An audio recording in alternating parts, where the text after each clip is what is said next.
দূরান্তর থেকে আসা আমার মা ভাই বোনেরা, গতকালও একটু ঝড় বৃষ্টি হয়েছে, প্রায় 12 জন বাংলায় মারা গেছেন। সেই জন্য ঝড় বৃষ্টি হলে গাছের তলায় কেউ দাঁড়াবেন না, আর নিজেকে সেফ রাখার চেষ্টা করবেন।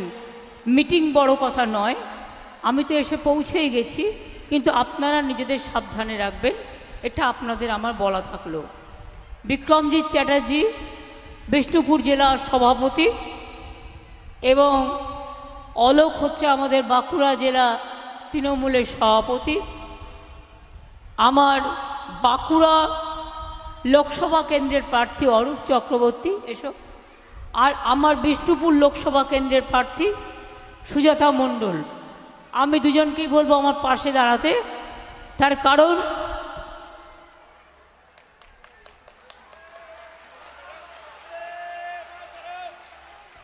ওদের ভোট দেওয়ার জন্য অভিনন্দন জানাবো। অরূপ চক্রবর্তী বলেই দিলাম, অলোকের কথাও বলেছি,